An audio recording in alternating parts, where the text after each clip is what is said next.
Hoy, en nuestro programa, estalla la Segunda Guerra Mundial.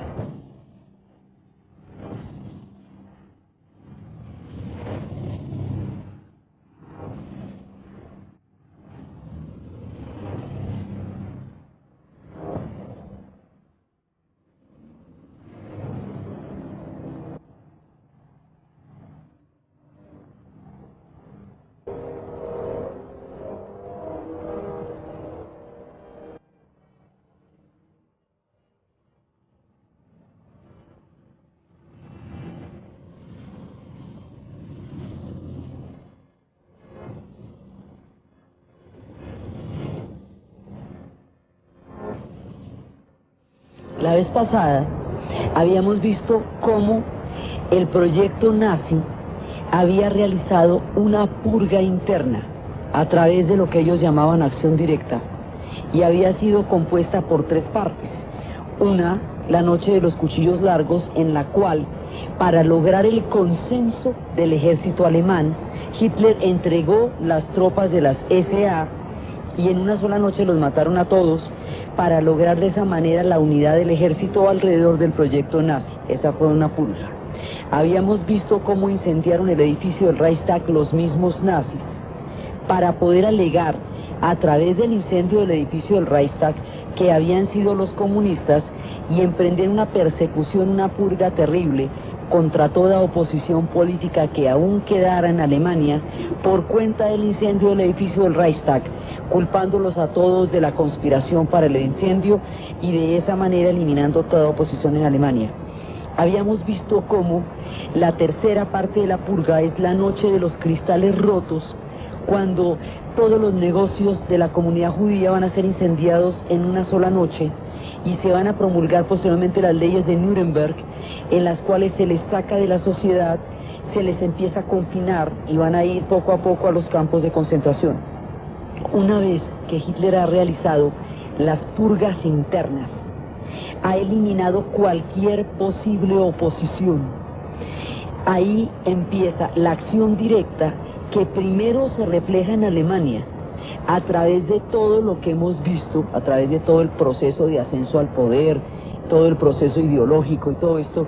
Ahora ya está montado el aparato de la guerra y la acción directa va a empezar a desbordar las fronteras, no sin antes matar a todos los enfermos terminales de Alemania, 70.000. En nombre de la raza superior, las personas que estaban muriendo de diferentes enfermedades fueron asesinadas también simultáneamente de una manera mucho más silenciosa que las purgas que hemos visto. Entonces ahora se va a desbordar el proyecto y empieza a anexarse y empieza a pasar por diferentes territorios. La anexión por los territorios en un principio sigue estando dentro del marco de la reparación del desmembramiento de Alemania, sigue siendo parte, digamos, de revertir las injusticias de Versalles. En un principio se empieza a ver así porque como hubo efectivamente una maniobra que despedazó a Alemania en Versalles, el que Alemania atraviese estos territorios hasta cierto punto es visto como una reparación o como una, digamos, una manera de volver a acomodar lo que inicialmente era alemán. Entonces, la región del Sarre, que fue desmembrada por el Tratado de Versalles, por plebiscito vuelve a manos de Alemania. Hasta ahí no hay problema porque el Sarre se lo quitaron en Versalles. La región de Renania fue ocupada, pero Renania se la había quitado Francia, Alemania. Luego ahí tampoco tenemos problema, eso es alemán. Austria se va a anexar después de una guerra civil del movimiento obrero y de la oposición del capitán von Trapp y su familia, de la novicia rebelde, que efectivamente existieron y se opusieron. Austria se va a anexar bajo un proyecto que se llama el Anschluss, porque finalmente ambos son austriacos, ambos son germanos y tienen un mismo proyecto. El cuento que le echan a los austríacos es la nostalgia del imperio perdido, que terminó después de la Primera Guerra Mundial. Ahí todavía estamos dentro de un mundo completamente germano. Los ingleses sienten que de alguna manera se cometió una terrible injusticia con Alemania, que ellos permitieron que esa injusticia se diera, Y por eso hay una película que se llama Lo que queda del día, que es con Emma Thompson y Anthony Hopkins, en el cual un lord recibe en su casa a los altos diplomáticos alemanes e intenta una política de apaciguamiento porque un amigo de él, que era alemán, se suicidó después de la guerra por la situación tan terrible que Alemania quedó. Consideraba que tenía una deuda con Alemania por la manera como fueron maltratados después de la Primera Guerra Mundial. Pero es que aquí hay una mutación, y eso es lo que nadie ve, que no son los mismos prusianos, no son los mismos alemanes destruidos después de esa cantidad de sufrimiento. Esto es otra cosa, esto es otro proyecto distinto, y no es visible porque como hay esta sensación de maltrato a lo que fue el destino de Alemania después de la guerra, nadie se da cuenta que aquí hay una mutación y están enfrentándose a fuerzas completamente diferentes. Entonces, dentro de la misma lógica, hay una política de apaciguamiento, nadie quiere la guerra. Entonces, aquí hay un problema en la diplomacia. Hitler sabe exactamente qué quiere la guerra, mientras que los demás saben es que no quieren evitar la guerra. Y ahí hay dos posiciones completamente diferentes. Todo el mundo tratando de apaciguarlo, como si dándole carne al tigre no se lo fuera a comer usted. Es una manera de cebarlo a ver si lo pueden mantener alejado.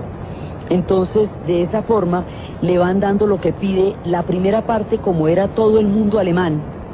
Entonces, aún parecía parte de la reparación de la injusticia que se había hecho, pero hay un punto en que empieza a trascederse el límite entre lo que era Alemania y ya empieza a convertirse en la invasión. Entonces, hay un punto aquí que son los Sudetes. Todavía los Sudetes es un territorio étnicamente y culturalmente alemán, pero que queda dentro de la República Checoslovaca, formada después de la Primera Guerra Mundial.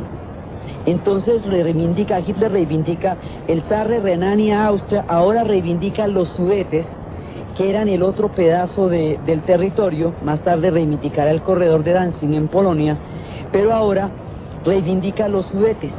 Entonces, cuando reivindica los Sudetes, se va a dar lo que se llama el Pacto de Múnich.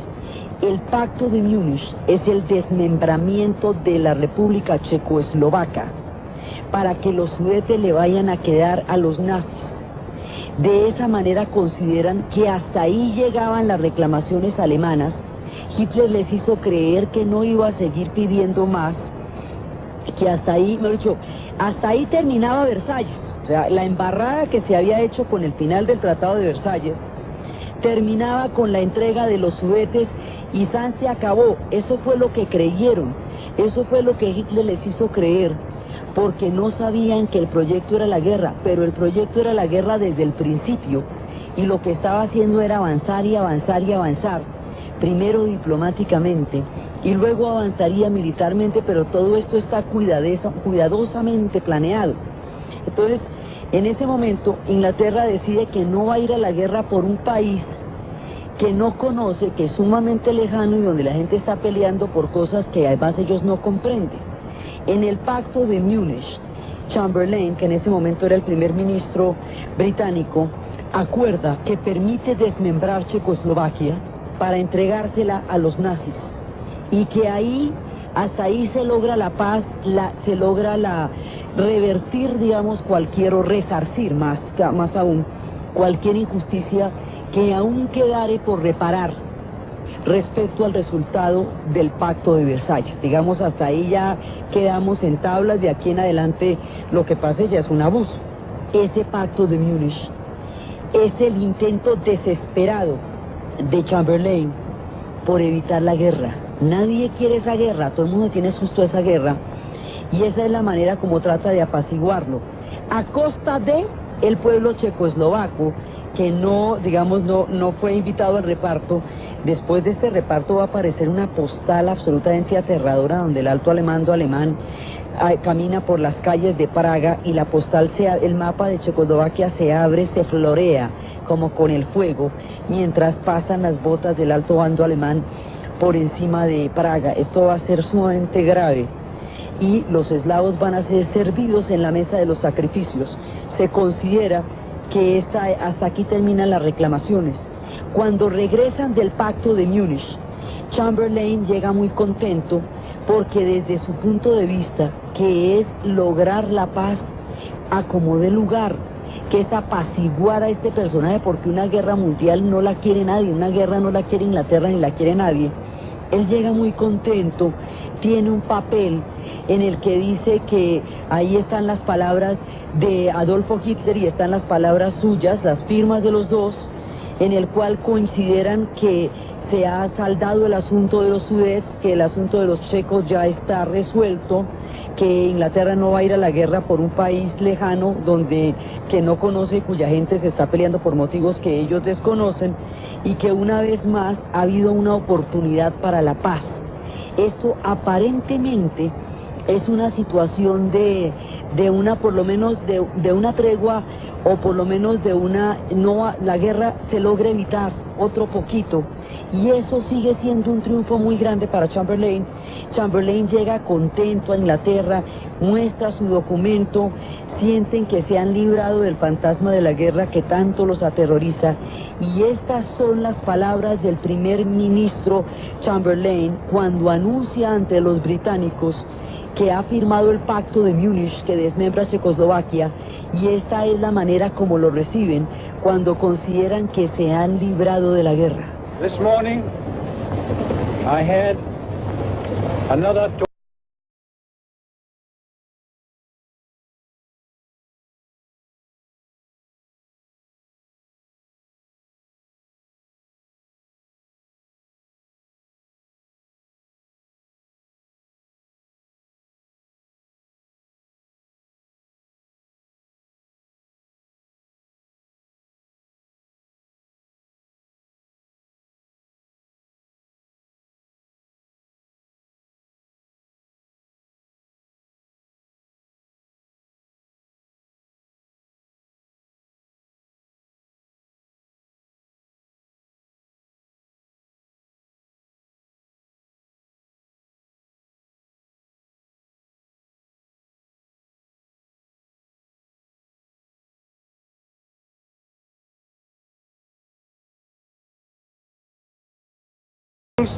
never to go to war with one another again.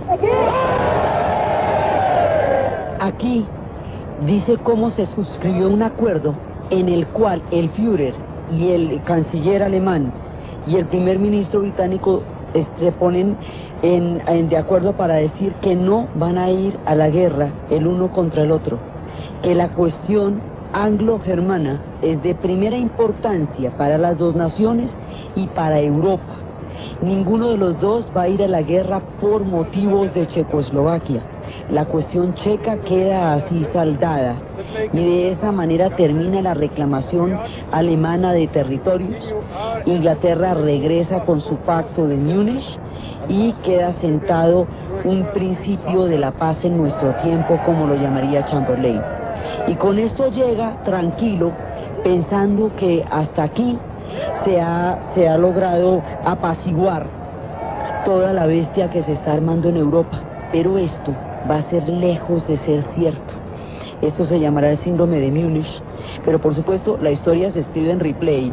Y claro, retrospectivamente uno dice, pero si el proyecto de Hitler era la guerra, ¿usted cómo no se dio cuenta? Si todas esas anexiones eran una política de expansión sin límite. Bueno, porque ya pasó el tiempo y todo eso sucedió, pero cuando usted está en la jugada y a usted es al que le toca tomar las decisiones, la historia no siempre es así de clara. Chamberlain hizo lo que pudo, lo que consideró honestamente que era lo mejor para Alemania, para Inglaterra, para el mundo, y que lo que estaba en su mano era su punto de vista. Mucha gente en Inglaterra quería la paz, no querían meterse en esa guerra, había debates muy fuertes en el Parlamento, todo estaba en una sensación de evitémoslo. Por eso decimos, Hitler sabía que era lo que quería, los otros sabían que era lo que querían evitar, y eso son condiciones de negociación muy diferentes. Después del pacto de Múnich va a quedar una sensación de lo que se conoce en el argot como calma chicha, es decir, una situación de una calma terriblemente tensa, en la cual vientos terribles se están agitando. La canción que estaba de moda en la época la había popularizado un francés que se llamaba Ray Ventura y era sobre un cuento en inglés. La canción se llamaba Tout va bien, Madame le Baron de Marqués, o sea, todo está bien, la señora baronesa, así lo tradujeron, y era una canción que sonaba en Francia, pero estaba basado en una historia anglosajona, que tenía todo un trasfondo. La historia cuenta que Milady llega a la estación de Waterloo proveniente de unas vacaciones por las islas griegas. El mayordomo la aguarda en la estación y le pregunta a ella al mayordomo si hay alguna novedad. El mayordomo le dice que ninguna, salvo que su pequeño perrito ha muerto. Milady se pone triste y pregunta ¿cómo murió? A lo que el mayordomo contesta: murió en el incendio de las cuadras. Se alarma la señora y pregunta ¿cómo se incendiaron las cuadras del castillo? A lo que el mayordomo responde reverente que prendió en ellas el fuego que acababa de arrasar el manor. Horrorizada, la señora interrogó cómo se había producido tal catástrofe. El mayordomo respondió quedamente que fue a causa de un cirio. La señora preguntó entonces cómo había un cirio encendido en un castillo con una luz eléctrica también instalada. Era uno de los 4 cirios que velaba el cuerpo de su marido, nuestro venerado milord. Y al sollozar la señora, «¿Mi marido ha muerto?», concluyó el fiel sirviente, efectivamente. Milord murió al saltarse la tapa de los sesos al saber que estaba completamente arruinado. El pacto de Múnich es algo de este estilo. Todo está bien, señora baronesa. Así parece llegar Chamberlain, tranquilo, a Inglaterra, haciendo lo que él, en profunda conciencia, consideraba que era lo que había que hacer en el momento. Seguir la política de apaciguamiento, creyendo que al entregarle cada vez más territorio de los eslavos a Hitler, no iba a atacar a Inglaterra. Mientras tanto, rugía solitario el personaje que en la otra parte de nuestra historia contábamos, que era Winston Churchill, que decía: ese tipo no me gusta y lo que tiene es una política de expansión absolutamente aterradora. Eso que era visible para los ojos de Churchill no lo era para nadie más, y en su momento todo el mundo trataba de evitar una guerra porque estaban frescas aún las huellas de la catástrofe de la Primera Guerra Mundial. Entonces se da el Pacto de Múnich. Después de que se da el Pacto de Múnich, con lo cual se recuperan todos los territorios que antiguamente habían pertenecido a Alemania, Checoslovaquia queda completamente desmembrada, Bohemia queda convertida en un protectorado alemán, lo que es Bohemia y Moravia, los Sudetes quedan anexados al Tercer Reich, Eslovaquia meridional queda anexada a Hungría, otro territorio va a ser anexado a Polonia, Eslovaquia se independiza y de esa manera descuartizan Checoslovaquia, Rutenia queda anexada a Hungría y así queda despedazada y aparece la postal con el mapa. Este sacrificio de este pueblo va a ser una de las cosas más terribles porque es una manera de entregarlo a los chacales para evitar que los lobos se coman a la Europa occidental. Eso fue lo que pasó con los checos. Entonces, inmediatamente después del Pacto de Múnich, inmediatamente después de este acuerdo en el 38, se va a firmar un pacto que nadie se imagina que se fuera a firmar jamás. Un pacto de la mayor trascendencia, un pacto rodeado de sangre y de traición. El pacto de no agresión entre Hitler y Stalin. Entonces uno dice, pero a ver, ¿cómo así? Pero ¿no ve que estos dos son los enemigos a muerte? El comunismo y el fascismo se han visto enfrentados en muchos escenarios de Europa. Esto se supone que es la contradicción de las dos ideologías. ¿Por qué van a hacer ese pacto? ¿Cómo y de qué manera van a hacer ese pacto? Ese pacto tiene un antecedente en el mundo zarista. Durante la época del reino de Prusia, de Guillermo Federico de Prusia y de Catalina la Grande, Polonia fue repartida entre Austria, Prusia y Rusia. Fue repartida porque la zona del Báltico que lleva a Escandinavia es una zona definitiva dentro de la estrategia de Rusia. Entonces, lo que Hitler le va a proponer a Stalin es lo siguiente: mira, he pensado en repartirme Polonia, ¿te molesta si me reparto Polonia, si avanzo sobre ella? A lo que Stalin le va a contestar, no hay ningún problema, no tengo inconveniente si tú no tienes inconveniente en que yo avance sobre Lituania, Letonia y Estonia. Entonces, de esa manera, Stalin recuperaría con ese pacto los territorios que tuvo que entregar en el Tratado de Brest-Litovsk-Lenin para hacer la revolución. En la Primera Guerra Mundial, esos territorios le fueron entregados a Alemania, pero Alemania perdió la guerra y Rusia tuvo que entregarlos para poder sacar adelante su revolución. Ahora que ambas están recuperaditas, Alemania retoma la Polonia por el corredor de Danzig, que es otro pedazo de cultura germana metida dentro del mundo eslavo polaco, mientras que Rusia avanza sobre el otro pedazo de Polonia, sobre Lituania, Letonia y Estonia, para tomarse las naciones bálticas, y de una vez, ya que estamos en estas, va a invadir, después del pacto, a Finlandia. Finlandia va a contestar con un heroísmo, van a pelear esos finlandeses en esquís, van a aguantar, van a resistir, y van a parar a los rusos, pero eventualmente los van a someter. Ese sometimiento de los finlandeses le da a los alemanes la sensación de que los rusos no son tan poderosos en términos militares como se hubiera pensado. Una falsa sensación para lo que va a pasar.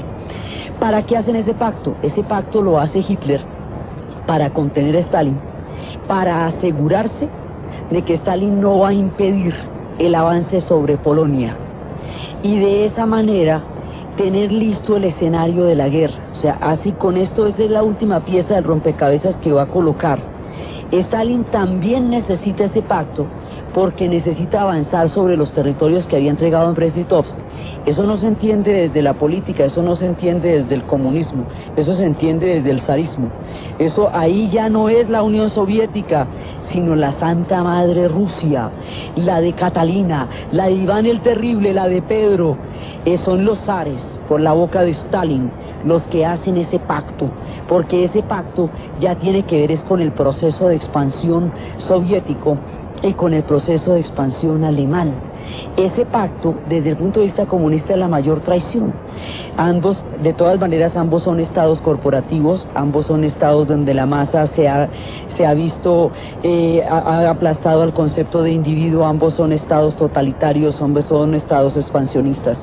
Pero este pacto abandona a todos los comunistas y a todo en el mundo, los deja completamente desarmados porque le quitan el apoyo que la Unión Soviética significaba para los partidos comunistas.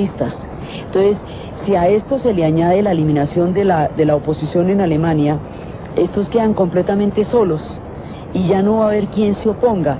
Rusia era quien se hubiera podido oponer a una invasión, y con este pacto se sella que Rusia no se oponga a la invasión. Mientras tanto, en España estalla la Guerra Civil Española, ha estado estallando desde el 36 al 39, y los experimentos de lo que va a pasar con el mundo se realizaron sobre el pueblo de Guernica. En la población de Guernica, la Legión Cóndor, que fue la que apoyó a las fuerzas de Franco, de los nacionalistas, contra la República, que estaba conformada por anarquistas, socialistas, comunistas, vascos, catalanes, van a bombardear la población de Guernica en un día de mercado. Pasaron una oleada de bombas incendiarias, luego una oleada de bombas explosivas, luego otra oleada de bombas incendiarias. España, y particularmente el País Vasco, fue el escenario, el laboratorio de lo que sería sobre la población civil la Segunda Guerra Mundial. Estos experimentos se filmaron para ser estudiados en los cuarteles alemanes, y de esa manera saber cómo iban a aproximarse contra el mundo. España fue el laboratorio, Guernica el primer pueblo que sufriría lo que toda Europa sufriría poco tiempo después. Solo quedaría en pie el árbol de Guernica. Y el pacto de la Guerra Civil Española se desarrolla en este pedazo, y estando Stalin apoyando a los comunistas en España, con una mano los está apoyando en España y con la otra mano está firmando el pacto de no agresión con Hitler, cuando del otro lado se supone que están peleando contra el fascismo. España determina los bandos que se van a enfrentar en la Segunda Guerra Mundial, y es el laboratorio, ese es el papel que va a cumplir la Guerra Civil Española dentro del escenario en el que estamos. Una vez que se produce ese pacto, ya nada lo va a trancar. Ya Finlandia ha caído, está cayendo en ese momento después de la invasión de los rusos. y los rusos van a prepararse para que una vez que entren los nazis sobre Polonia, los rusos van a entrar por el otro lado y la van a coger en sándwich. Los polacos se habían enfrentado en varias ocasiones antes contra los rusos y ahora los rusos se van a enfrentar con los polacos y los van a traicionar y van a permitir que los sirvan en la mesa. Los polacos odian a los rusos de una manera impresionante y aquí se van a formar dos heridas muy grandes. La herida de este pacto que se hace sobre la sangre de los polacos y la herida de la entrega del Báltico, de las naciones bálticas, Lituania, Letonia y Estonia. Por eso mucho tiempo más adelante será por Polonia que empiece el proceso que dará fin al comunismo al finales del siglo XX, y será por Lituania, Letonia y Estonia que se desmembre la Unión Soviética. Lo que va a ser el desmoronamiento, la caída, el derrumbe de la Unión Soviética empezará por Lituania, Letonia y Estonia. Dos heridas, Polonia y los Bálticos, que nunca dejaron de sangrar y que a la postre le costarían la existencia misma a la Unión Soviética, que empezó en las posprimerías de la guerra por entregarlas, la una por anexársela y la otra por entregársela a los nazis. Ese fue este pacto, rodeado de traición y sangre. Se va a dar ese pacto que garantiza que Rusia no va a atacar. Inmediatamente después de ese pacto, con la certeza de que Rusia no va a atacar, los nazis van a hacer la siguiente maniobra, un poco parecida a la de Reichstag. Van a sacar un poco de prisioneros de un campo de concentración, los van a matar, les van a poner uniformes polacos y van a decir que fueron atacados por un grupo de polacos y por el ejército polaco, que tuvieron que defenderse, que ahí están los muertos y que por ese motivo ellos van a tener que atacar a Polonia para resarcir la afrenta que se le ha hecho a los alemanes. Se inventan el pretexto para entrar en Polonia. Entran en Polonia. Y en el momento en que entran en Polonia, estamos en septiembre, 1 de septiembre de 1939, en el momentico en que entran en Polonia, ahí ya toca pararlos, porque entonces, mire, ya sumadito, esto nos queda el Sarre, nos queda Renania, nos queda Austria, nos queda Checoslovaquia, y ahora vamos por Polonia. Eso ya es medio mapa. En ese momento ya la cosa pasa de castaña a oscuro. Polonia no tiene justificación en términos de resarcir la herida cometida contra los alemanes. Se salta digamos, el punto de la víctima al victimario. Las reparaciones terminaron en los Sudetes. Ir por el corredor de Danzig ya es otra cosa completamente diferente y corresponde a la geopolítica que tienen los alemanes y los rusos con respecto al Báltico y a los proyectos que se hicieron en tiempo de la repartición de Polonia entre Catalina y Guillermo Federico I de Prusia. Eso ya es otra cosa. Entonces aquí ya en este momento se da la voz de alarma, pero ya es muy tarde. Ya se le ha permitido mucho oxígeno, mucho avance. Ya Hitler está listo para plantear el tipo de guerra que va a plantear. Ya no hay cómo detenerlo. La maquinaria está hecha. Nadie se imagina, porque no es imaginable, en nombre de qué perverso proyecto el mundo se va a ver arrastrado a la guerra. Nadie se imagina que esto es un proyecto de raza superior que supone la desaparición de los demás pueblos por el espacio vital. Nadie se imagina la maldad que se está gestando debajo de un ejército tan eficaz. Nadie puede concebir el plan que está planteado de antemano. Nadie se imagina las consecuencias de lo que va a pasar. Y en el momento en que lo paran, ya es demasiado tarde. Entonces, en el momento en que las tropas del ejército nazi atraviesan Polonia, Inglaterra lanza un ultimátum y le dice que si para las 11 horas no ha retirado las tropas de Polonia, Inglaterra se verá en la obligación de declararle la guerra a Alemania. Y después, cuando no se ha producido ninguna notificación de parte del ejército alemán en la cual anuncian el retiro de las tropas de Polonia, Inglaterra no tiene más remedio que declarar la nación en guerra. Estas son las palabras de Chamberlain por la radio, con las que escuchó el pueblo inglés, en la cual oficialmente se declara el mundo en guerra.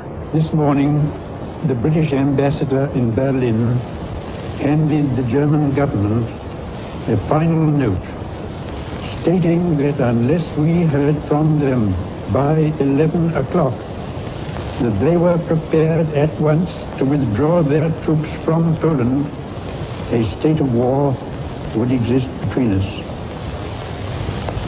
I have to tell you now that no such undertaking has been received, and that consequently this country is at war with Germany. You can imagine what a bitter blow it is to me that all my long struggle to win peace has failed. Yet I cannot believe that there is anything more or anything different that I could have done and that would have been more successful. Up to the very last, it would have been quite possible to have arranged a peaceful and honorable settlement between Germany and Poland. But Hitler would not have it. He had evidently made up. Que el embajador británico en Berlín había dicho que si las tropas no se retiraban, Inglaterra estaría en guerra. Como no se ha escuchado ningún tipo de pronunciamiento en este sentido, debo declarar ante la nación inglesa que hoy, a partir de ese momento, nuestro país está en guerra con Alemania. Ustedes se pueden imaginar qué tan amargo trago es este para mi vida, después de todos los esfuerzos que hice por la paz. Y dice Chamberlain que él considera que él no hubiera podido hacer nada distinto, ni hubiera podido hacer nada mejor, que él hizo lo imposible, pero que Hitler no tenía ninguna voluntad de aceptar ningún tipo de acuerdo, que había dicho que a los polacos les había propuesto una serie de pactos razonables, cosa de la cual no hay ninguna evidencia. Él no aceptó ninguna vía, decidió de todas maneras meter las tropas dentro de la frontera de Polonia, no aceptó absolutamente nada, y por esa razón y de esa manera y con la mayor amargura y con la mayor tristeza, Chamberlain anuncia por la radio, esta es una guerra radial, anuncia por la radio que Inglaterra ha entrado en guerra con Alemania. Esto es septiembre primero y el momento del anuncio es el 2 de septiembre de 1939. El mundo ha entrado en la Segunda Guerra Mundial. Ha estallado el conflicto más grande del que la humanidad tenga memoria hasta el momento mismo de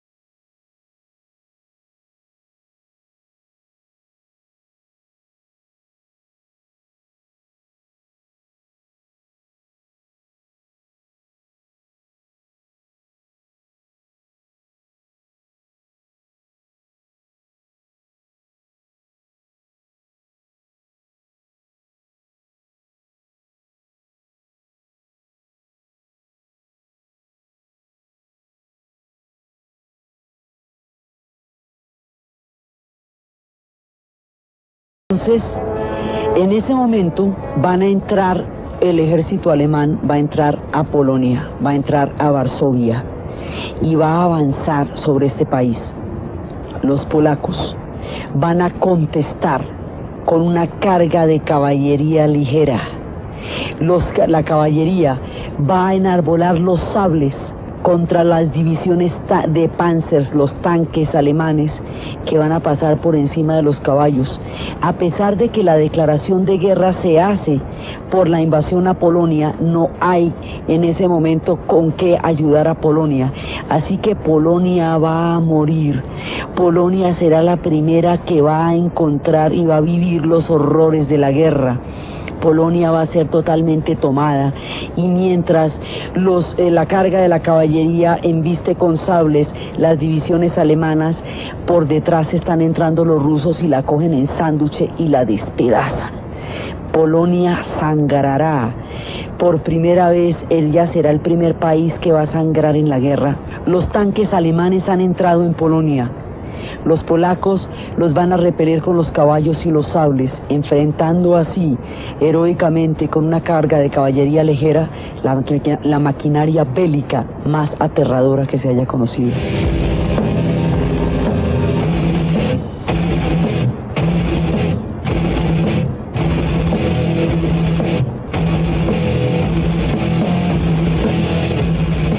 Y así va a caer Polonia, y por detrás van a entrar los soviéticos. Cuando los soviéticos entran, por detrás, primero esperan a que entren los nazis y que caiga Polonia. Mientras cae, van a entrar por detrás y van a cometer una matanza de la oficialidad polaca para impedir que los polacos puedan tener con qué responder, que se va a conocer como la matanza de Katyn. Como los alemanes invadieron Polonia, los soviéticos le van a echar el pato de esos muertos a los alemanes. Se habla de 4.000 a 15.000 oficiales polacos asesinados en Katyn. La cosa tendría tales dimensiones que mucho tiempo después, en el futuro, Gorbachov, para poder realizar las reformas de la futura Unión Soviética, le tendría que pedirle perdón a Polonia por la matanza de Katyn y oficialmente admitir ante el mundo que esa matanza fue rusa. Entonces Polonia queda en sándwich. El mundo va a la guerra por ella, pero nadie la puede defender. Los alemanes la someten, pero será la primera en conocer los estados ocupados, las zonas de ocupación. Allá se montarán los campos de concentración. Varsovia quedará reducida a escombros. Los soviéticos van a entrar por detrás y este pueblo va a quedar completamente pulverizado. Entonces, aquí nos enfrentamos a otro tipo de guerra completamente distinto al que se presentó en la Primera Guerra Mundial. No existe el concepto de frente. No se trata de una trinchera en donde se van a enfrentar estáticamente por metros, como pasó en la Primera Guerra Mundial. Lo que va a pensar en este momento Hitler es que esta tiene que ser una guerra rapidísima, porque una guerra, cuando es rápida y fulminante, no permite duda ni cuestionamiento acerca de la eficacia del golpe, o sea que el que pega primero pega dos veces. Entonces se va a conocer este esquema como la guerra relámpago, the Blitzkrieg. ¿Qué significa la guerra relámpago? Volvamos al problema de las palabras. Significa avanzar a gran velocidad sobre una cantidad de territorio. Los tanques, que originalmente los ingleses los habían inventado como una plataforma era una clave de tanques de agua que decían, pero en realidad era una nueva arma, se habían usado durante la Primera Guerra Mundial al final. Ahora esta sería el arma por definición del ejército alemán. Avanzan los tanques y detrás de los tanques están los camiones con la infantería para apoyar a los tanques en un momento dado. Esto avanza a una gran velocidad. Por eso los mapas que se ven de la Segunda Guerra Mundial son flechas y flechas y flechas moviéndose, porque es una guerra móvil. Entonces no se trata de crear un frente, sino utilizar los tanques como una especie de cuña. Con esta cuña van abriendo, van penetrando, luego se abren a manera de paréntesis y luego se vuelven a cerrar formando una bolsa. La idea es destruir la infraestructura del enemigo, no su frente. Al destruir la infraestructura del enemigo, ¿eso qué quiere decir? Quiere decir los puentes, las carreteras, el agua, las casas, quiere decir todo el entorno donde vive el supuesto enemigo. Aquí la población civil inmediatamente queda metida en la mitad del conflicto. Esa es la diferencia entre la Primera y la Segunda Guerra Mundial. En la Primera Guerra Mundial se ven los soldados peleando en las trincheras, entre soldados, en un concepto de frente, entre combatientes. Aquí empiezan a meterse en el conflicto los no combatientes. La población civil queda dentro de las zonas en donde se van a presentar los combates. Los combates se pueden presentar en cualquier momento, a cualquier hora y en cualquier territorio. Por eso las imágenes de la guerra son tanques por todas partes, bombardeando cualquier sitio, cualquier casa. Por eso en la Segunda Guerra Mundial va a haber 50 millones de muertos, en la primera 11, porque en la segunda la población civil queda incluida. Aquí se acaba la lucha entre los combatientes y empieza a meterse con la gente, con los ciudadanos. Aquí el derecho, lo que más adelante sería el derecho internacional humanitario, queda completamente sacrificado y Europa entera se va a ver envuelta en este conflicto. Cada vez van avanzando más. Una vez que se toman a Polonia, después de la destrucción total que implica esta invasión, vienen las tropas de ocupación. Las tropas de ocupación van a empezar a sacar a la población judía y a llevarla a los campos de concentración. En Polonia se van a hacer los campos de concentración que más adelante serán de exterminio. Auschwitz-Birkenau se van a hacer en Polonia. En Polonia empieza todo este proyecto macabro de empezar a aislar a la población y empezar a matarla poco a poco. Polonia es la punta de lanza de lo que va a ser la guerra relámpago contra toda Europa. Entonces aquí ya la cosa se pone de un tamaño. Después de esto, la siguiente parte es ir hacia Escandinavia, caída Polonia, y como el objetivo es el Báltico, y el Báltico ya está zanjado con la Unión Soviética, ahora los alemanes van hacia Escandinavia, porque es desde Escandinavia donde se va a poder atacar Inglaterra, que es el siguiente objetivo. Entonces, porque acuérdense que los vikingos pudieron asolar las islas británicas, era porque estaban arriba en Escandinavia. Entonces van a tener que pasar los tanques por el mar para llegar a Escandinavia y desde ahí atacar a Inglaterra. Los escandinavos van a librar una resistencia muy grande, pero van eventualmente a caer. Cuando los alemanes van para allá, vamos a conocer el temple del pueblo escandinavo.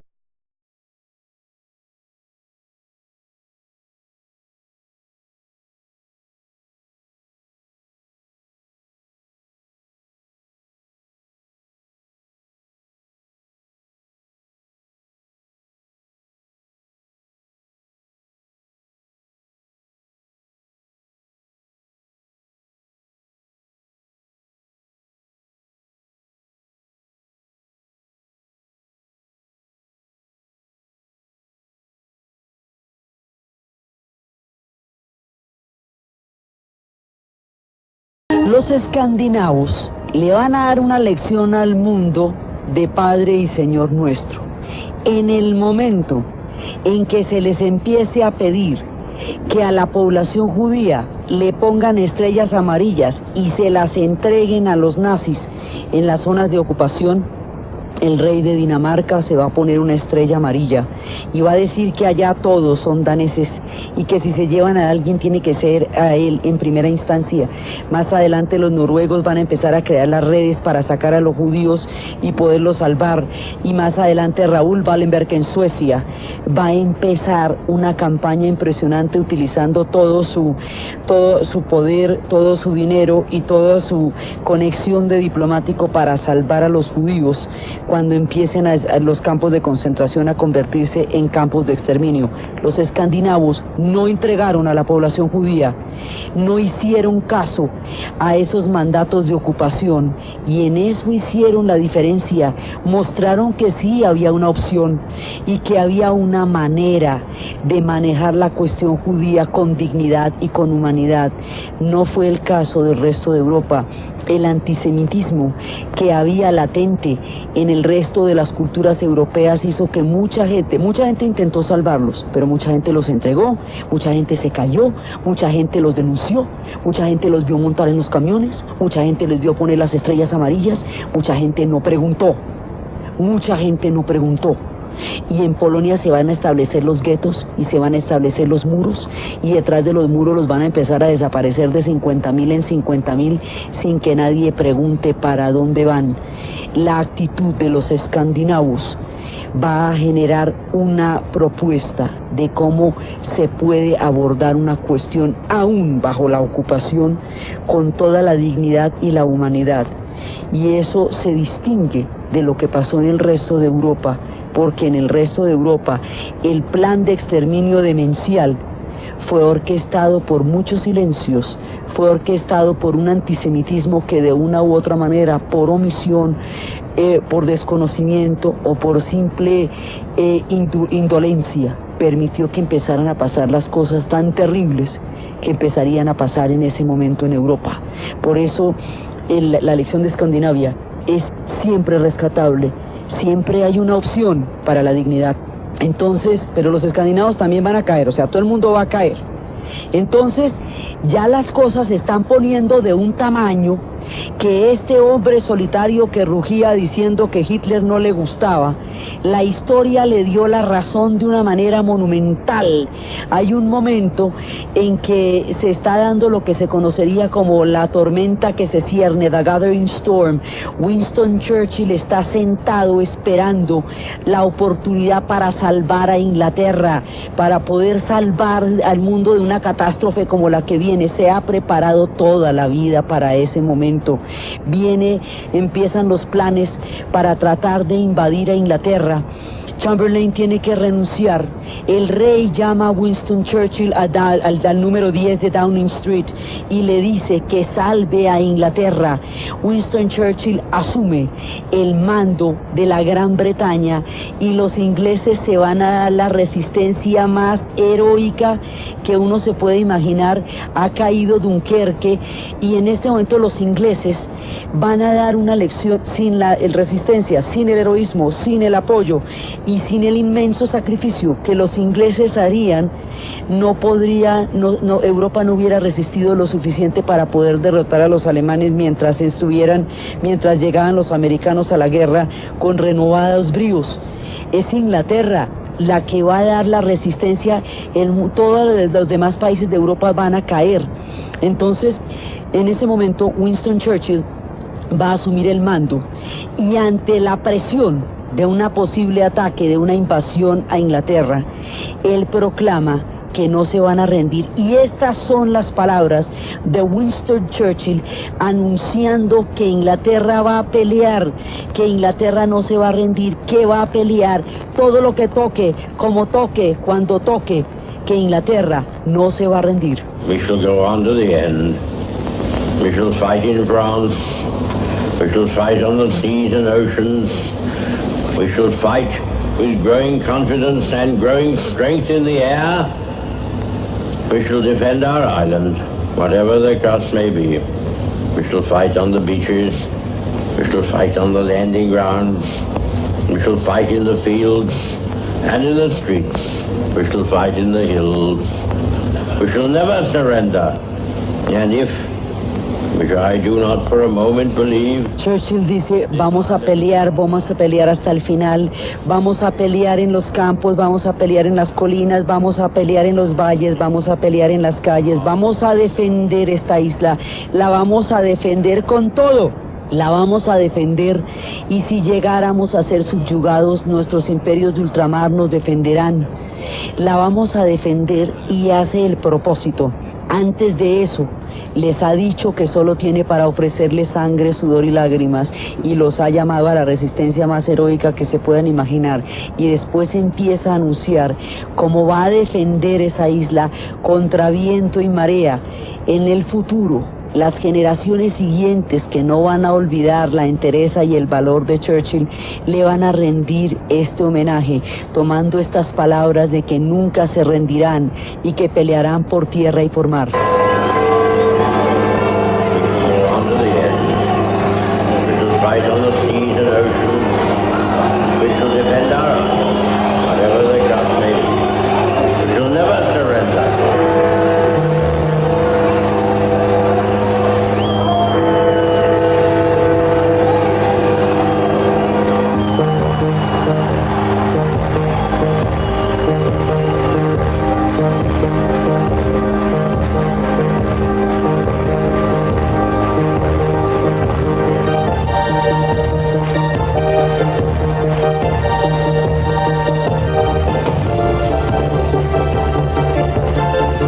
Mientras tanto, Europa está cayendo.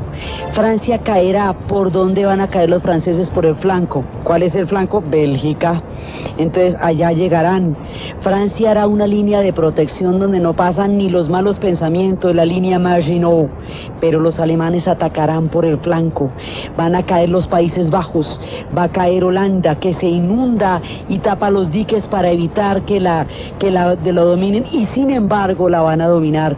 Va a caer Bélgica una vez más. La guerra relámpago avanza incontenible sobre Europa. Los franceses quedarán desmoronados porque una estrategia que no están pensando los va a derrotar una vez más. Se están creando los frentes occidentales y nadie se imagina que esto va a caer de la manera en que va cayendo. Europa se va plegando ante la guerra relámpago y en este momento de la historia parece que no hay reversa a un ataque de las proporciones que se van a dar. La caída de Francia, el heroísmo de Dunkerque, la primera parte de la guerra, la mutación que va a tener esto después, todo lo que va pasando cuando el mundo se va metiendo ya en el conflicto, estando ya a las puertas de una Europa de rodillas, bajo los fulgores de la guerra relámpago, con el terror. Ya no hay ese belicismo exaltado de la primera guerra que todo el mundo quiere llegar antes de que se acabe. Hay terror, hay zozobra, hay miedo. La actitud de los ejércitos de ocupación es de crueldad y terror. Los bombardeos se van a hacer para aterrorizar las ciudades. El mundo está sumido en unas tinieblas nunca antes vistas y un proyecto de maldad que no tiene antecedentes se expresa en esta maquinaria bélica, mientras Churchill grita que no se van a rendir. La manera como se siguen desencadenando estos acontecimientos, la Francia ocupada, el heroísmo de Gaulle, la resistencia y todos estos avatares de este gran conflicto es lo que vamos a ver en el siguiente programa. Entonces, desde la amargura de Chamberlain, con el corazón roto, moriría 6 meses después de haber renunciado, desde la inquebrantable voluntad de poder de un proyecto que subyugaría a Europa en medio de la maldad y en medio de la crueldad más grande, desde el heroísmo de Churchill y la manera como el pueblo inglés respondería ante los pedidos más profundos y el sacrificio más aterrador.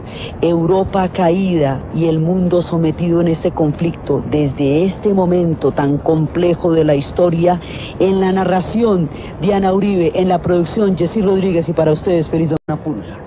Habíamos visto cómo incendiaron el edificio del Reichstag los mismos nazis para poder alegar a través del incendio del edificio del Reichstag que habían sido los comunistas y emprender una persecución, una purga terrible contra toda oposición política que aún quedara en Alemania por cuenta del incendio del edificio del Reichstag, culpándolos a todos de la conspiración para el incendio y de esa manera eliminando toda oposición en Alemania. Habíamos visto cómo la tercera parte de la purga es la noche de los cristales rotos, cuando todos los negocios de la comunidad judía van a ser incendiados en una sola noche y se van a promulgar posteriormente las leyes de Nuremberg, en las cuales se les saca de la sociedad, se les empieza a confinar y van a ir poco a poco a los campos de concentración. Una vez que Hitler ha realizado las purgas internas, ha eliminado cualquier posible oposición, ahí empieza la acción directa que primero se refleja en Alemania, a través de todo lo que hemos visto, a través de todo el proceso de ascenso al poder, todo el proceso ideológico y todo esto. Ahora ya está montado el aparato de la guerra y la acción directa va a empezar a desbordar las fronteras. Aquí hay una mutación y eso es lo que nadie ve, que no son los mismos prusianos, no son los mismos alemanes destruidos después de esa cantidad de sufrimiento. Esto es otra cosa. Esto es otro proyecto distinto y no es visible porque como hay esta sensación de maltrato a lo que fue el destino de Alemania después de la guerra, nadie se da cuenta que aquí hay una mutación y están enfrentándose a fuerzas completamente diferentes. Entonces, dentro de la misma lógica, hay una política de apaciguamiento, nadie quiere la guerra, entonces aquí hay un problema en la diplomacia. Hitler sabe exactamente qué quiere quiere la guerra, mientras que los demás saben es que no quieren evitar la guerra. Y ahí hay dos posiciones completamente diferentes. Todo el mundo tratando de apaciguarlo, como si dándole carne al tigre no se lo fuera a comer usted. Es una manera de cebarlo a ver si lo pueden mantener alejado. Entonces, de esa forma, le van dando lo que pide la primera parte, como era todo el mundo alemán. Entonces, aún parecía parte de la reparación de la injusticia que se había hecho, pero hay un punto en que empieza a trascederse el límite entre lo que era Alemania. Hoy, en nuestro programa, estalla la Segunda Guerra Mundial.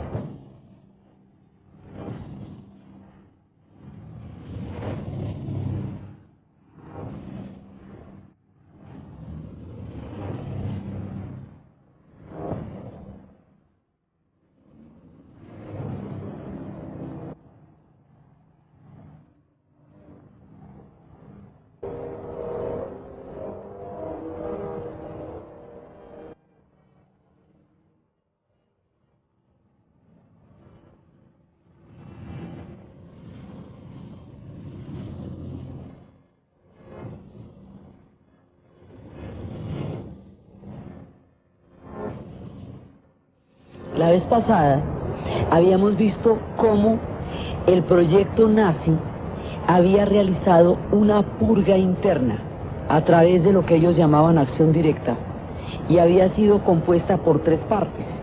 Una, la noche de los cuchillos largos, en la cual, para lograr el consenso del ejército alemán, Hitler entregó las tropas de las SA y en una sola noche los mataron a todos, para lograr de esa manera la unidad del ejército alrededor del proyecto nazi. Esa fue una errania, se la había quitado Francia, Alemania, luego ahí tampoco tenemos problema, eso es alemán. Austria se va a anexar, después de una guerra civil del movimiento obrero y de la oposición del capitán von Trapp y su familia, de la novicia rebelde, que efectivamente existieron y se opusieron. Austria se va a anexar bajo un proyecto que se llama el Anschluss, porque finalmente ambos son austriacos, ambos son germanos y tienen un mismo proyecto. El cuento que le echan a los austriacos es la nostalgia del imperio perdido, que terminó después de la Primera Guerra Mundial. Ahí todavía estamos dentro de un mundo completamente germano. Los ingleses sienten que de alguna manera se cometió una terrible injusticia con Alemania, que ellos permitieron que esa injusticia se diera, y por eso hay una película que se llama Lo que queda del día, que es con Emma Thompson y Anthony Hopkins, en el cual un lord recibe en su casa a los altos diplomáticos alemanes e intenta una política de apaciguamiento, porque un amigo de él, que era alemán, se suicidó después de la guerra por la situación tan terrible que Alemania quedó. Consideraba que tenía una deuda con Alemania por la manera como fueron maltratados después de la Primera Guerra Mundial, pero es que no sin antes matar a todos los enfermos terminales de Alemania, 70.000. En nombre de la raza superior, las personas que estaban muriendo de diferentes enfermedades fueron asesinadas también simultáneamente, de una manera mucho más silenciosa que las purgas que hemos visto. Entonces ahora se va a desbordar el proyecto y empieza a anexarse y empieza a pasar por diferentes territorios. La anexión por los territorios en un principio sigue estando dentro del marco de la reparación del desmembramiento de Alemania, sigue siendo parte, digamos, de revertir las injusticias de Versalles.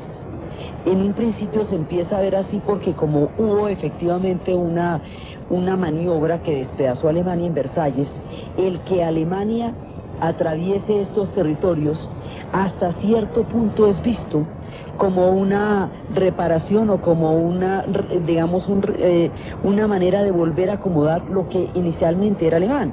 Entonces, la región del Sarre, que fue desmembrada por el Tratado de Versalles, por plebiscito vuelve a manos de Alemania. Hasta ahí no hay problema porque el Sarre se lo quitaron en Versalles. La región de Renania fue ocupada